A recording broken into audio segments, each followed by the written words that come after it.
سلام بینندگان ارجمند، امروز سه‌شنبه 13 ایون است. من خیرمان بخوزاده نشر امروزه برنامه خبری و تحلیل اخبار آزادی را تقدیم شما میکنم. توجه کنید به سرخط موضوعهای این نشر برنامه. پس از مناقشه با تاجیکستان، تجاوز خارجی و آمادگی به تهدید احتمالی بیرونه در دکترین نظامی قرقیزستان وارد کرده می شود.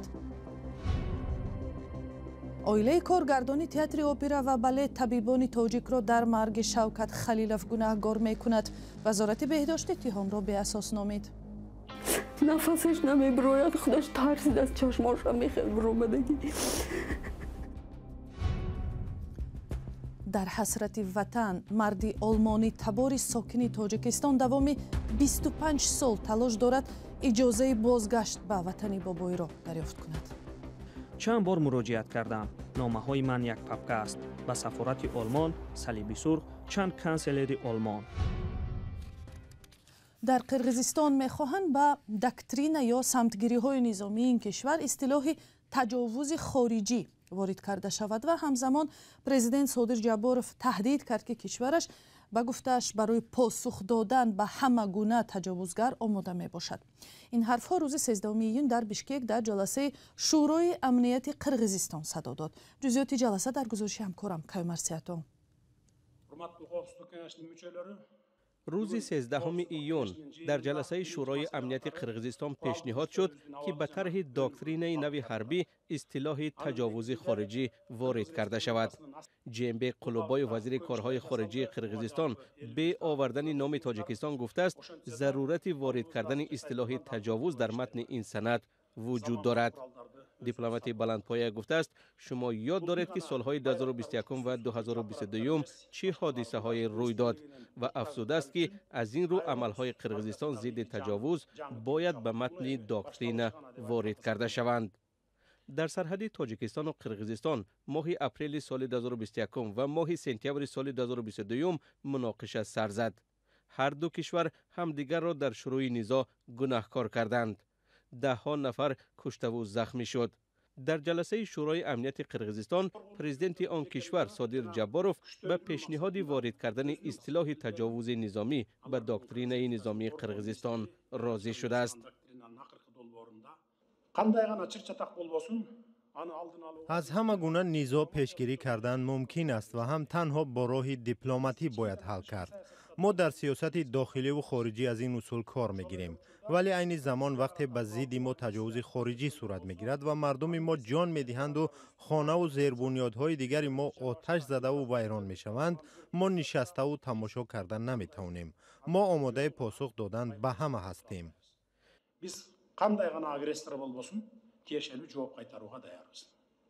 جباروف افزوده است در شرایط افزایش تهدیدهای امنیت نظامی سیستم حربی و دولتی باید تقویت داده شود. او گفته که کشورش بار اول در 30 سال استقلال مستقلانه اسلحه و مهمات جنگی خریده است، از جمله پهپادها یا درون‌های بیرقدار که در مناقشه با تاجیکستان هم استفاده شد. خانواده هنرپیشه معروف تئاتر اپرا و بالت تاجیک شوکت خلیلوف به دادستان تاجیکستان شکایت کرده گفته است که او در نتیجه معالجه و جراحی نادرست درگذشت. سنجش وزارت بهداشت این اتهام را به اساس نامیده است. در حالی که تحقیق ادامه دارد و نتیجه آن معلوم نیست، شکایت نوبتی سوال‌های را درباره کسبیت طبیبان ایجاد کرده است. گزارش سرنوز روح‌الله و شهلا عبدالله. نزدیکان شوکت خلیلوف کارگردانی تاجیک که 15 می در بیمارستان درگذشت، طبیبان را در مرگ او گناهکار می‌دانند. اما پزشکان میگویند بیماری‌های دیگری کارگردان سبب مرگ او گشتند. شکایت نزدیکان مرحوم سبب یک تحقیقات شده است که به صورت عموم از عقیده طبیبان حمایت می‌کند. اما همسر کارگردان امید خلیلوف میگوید بیماری‌های دیگری همسرش وزنی نبودند و شوکت خلیلوف با پای خود به بیمارستان رفته بود تا سنگ تلخدانش گرفته شود. خلیلوف روز 3 می در بخش 4 قریه بالای پایتخت جراحی شد. ما در اومدیم چی شده میگم شوکت چی شده برایتون پیش میکنن نمیمونن. ما در اومدن دیدنی نفسش نمیبراید، خودش ترسید از چشماش میخواد برآمدگی. табибон иддаои пайвандони коргардони тоҷикро рад мекунанд ва мегӯянд то охирин лаҳза талош карданд ӯро наҷот диҳанд, вале бемориҳои кӯҳна сабаби марг шуданд. бемори ҳамроҳӣ бисёр дошт, ҳамаи болои зам шуда ва норасогӣ бисёррӯза оварда расонд. ҳамаи бемориҳое ки ҷарроҳӣ мешаванд як миқдор авориз доранд, ориза доранд. новбаста ки айчи ҷарроҳӣ мешавад, одамое ки ду се бор ҷарроҳӣ мешаванд, аворизашон бисёртарак мешавад. сактаи дил гузарондагӣ, гепатити С дора бо фишорбаландии порталӣ, гепатореналӣ, бронхити музмин, ҳамин чизо ба ҳамин чӣ оварда мерасонанд. аммо умеда халилова бар ин аст ки пизишкон ҳангоми ҷарроҳӣ барои гирифтани санг талхадони шавҳарашро кафондаанд ва дар натиҷа бадани ӯ заҳролуд шудааст. биноан ӯро бори дуюм ҷарроҳӣ кардаанд. чанд рӯзда маҳкам шуд, ҳама мерудо часпид. аммо бояд повторни оператсия кунем. ман дигар илоҷ надоштам, гуфтам мумкин ки нақс шавад, мумкин дигар ҳеҷ илоҷ надоштем.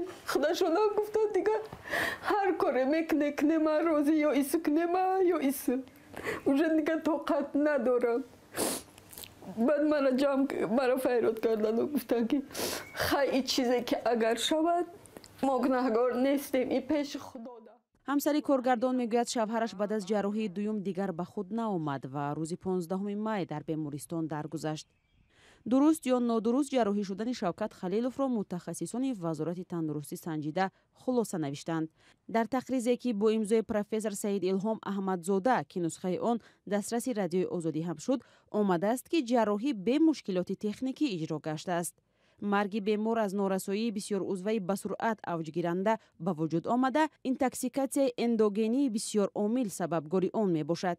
интоксикатсия ҳамон заҳролудшавӣ аст, аммо дар хулоса гуфта нашудааст ки он натиҷаи чӣ буд ё худ ба худ ба амал омад. Шавкат Халилов то дами маргаш саркоргардони театри опера ва балети ба номи Садриддин Айнӣ буд. наздикону пайвандонаш мегӯянд ӯ дар риштаи коргардонӣ орзуҳои зиёде дошт ки ҳамакнун барои ҳамешагӣ амалӣ ношуда монданд. сатҳи пасти тахассуси пизишкон ва муолиҷаҳои иштибоҳӣ дар Тоҷикистон зиёд мавриди интиқод қарор мегирад. табибон иштибоҳҳоро рад намекунанд, аммо мегӯянд вазъ ба он ҳадде нест ки сокинон мегӯянд.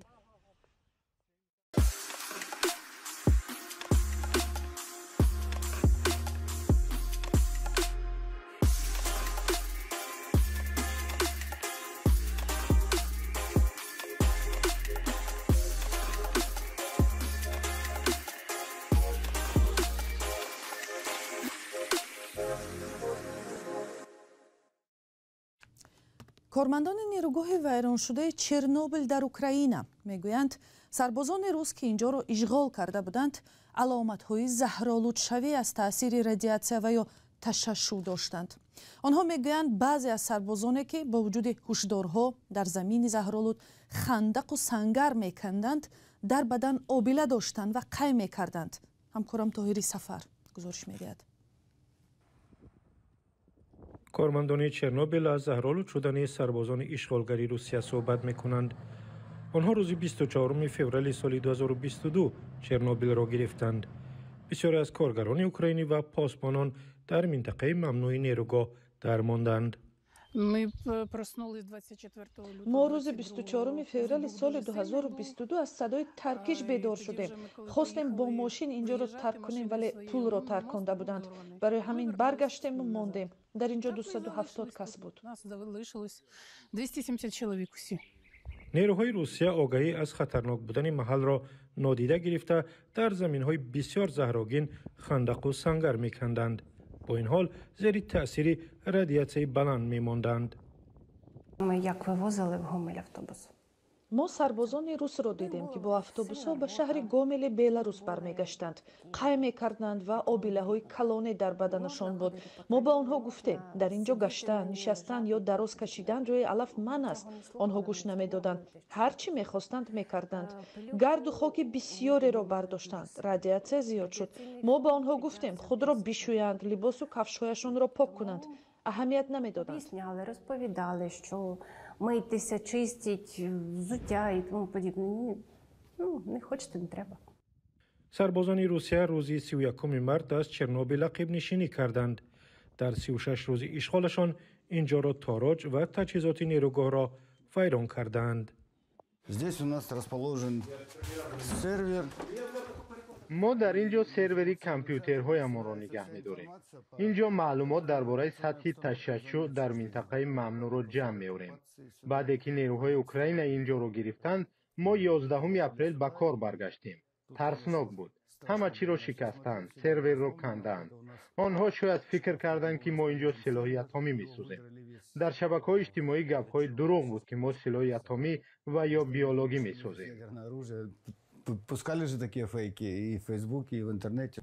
نیروهای روسیه بعد ترک اینجا 170 اوکراینی را اسیر گرفتند. بسیار از آنها را هنوز برنگرداندند. یک ساکن آلمانی تبار تاجیکستان میگوید 25 سال آخر تلاش دارد به وطن بابایش برود، ولی در این چهار قرن هیچگاه پاسخ مثبت سفارت آلمان در دوشنبه و یا حکومت آلمان در برلین را دریافت نکرده است. مراجعت رادیوی آزادی هم به سفارت آلمان در این زمینه 2 هفته پیش تا حال بی جواب میماند. برات یوسفی درباره حسرت از وطن آرمانی و امیدواری های بیکنار از دوشنبه گزارش میدهد. ساکنی آلمانی تبار تاجیکستان ولادیمیر گریسمان مایر 25 سال اخیر تلاش دارد به وطن بابایی خود آلمان کوچد، اما این آرزوی چندین سالش عملی نمی شود. گریسمان مایر میگوید سفارت و حکومت آلمان در این کار به او کمک نمی کنند.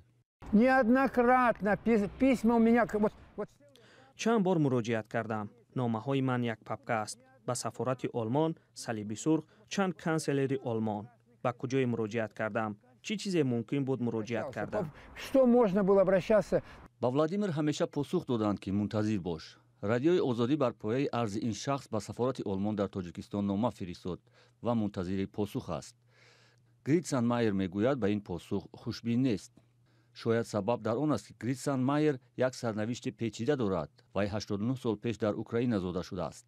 سال 1941 پس از اشغال شدن اوکراین از سوی نازی‌های آلمان، ولادیمیر و برادر و مادرش به چخسلواکیه که تابع آلمان بود برده می‌شوند.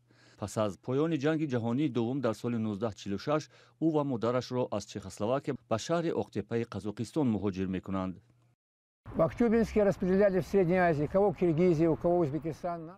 در اکتوبینسک همه را تقسیم کردند. برخی را به قرغیزستان، برخی را به ازبکستان. ما را باشد به دهه قلاباد ناحیه یاوان فرستادند. من و مادرم در این دهه به حق ترک کردن محل زیست مسکون شدیم. این سال 1946 بود. این قانون سال 1956 برهم داده شد و من خدمت حربی رفتم. هرچند آلمانی ها را در ارتش راه نمیدادند. از خدمت حربی برگشته به کار شروع کردم. ولادیمیر کار را از شاگرد استای برق سر کرده تا راهبری پژوهشگاه لایحه‌کشی مؤسسه‌های برقی رسیده است. در نیروگاه‌های نورک و سنگتوده کار کرده است. سالهای 90 آلمانی‌ها تاجیکستان را ترک کرده با وطن پدری خود برگشتند. زن و 2 دخترش هم به روسیه کوچیدند. اما چون مادرش بیماری بستری بود و نمی‌خواست از تاجیکستان رود، ولادیمیر همراه مادرش ماند. مادرش سال 1998 فوتید و از همان سال ولادیمیر تلاش دارد به وطن تاریخی خود آلمان برگردد، اما موفق نمی شود. ساکنان محلی که با آلمانی تباران کار کرده اند، کوچیدن چنین متخصصان آلمانی تبار را کاری منفی می دانند. خودم رفیق نمیز داشتم، شوفیر بودن، با همشون هم صحبت میشم. به حد انسانای خوب، انسانای به حد نهایت، کارشون همشون تازه‌کاری، درباره تازه‌کاری تماما بهانه داشتن. سال 1941 حدود 41,000 آلمانی تبار را از اوکراین و حوزه دریای ولگای روسیه به تاجیکستان بدرقه کردند. همچنین پس از ختم جنگ دوم جهان باز چندین هزار اسیر آلمانی را به کشورهای آسیای مرکزی از جمله به تاجیکستان فرستادند. سال 1989 در تاجیکستان بیشتر از 32,000 آلمانی تبار میزیست. حالا شماره آنها 400 نفر دانسته می شود. برنامه امروزه در همینجا به پایان میرسد. خبرهای بیشتر از این در وبسایت و صحیفه های رادیوی آزادی در فیسبوک و اینستاگرام، توییتر و تلگرام و تیک تاک و ادناکلاسنیکی دسترسند. خداحافظ.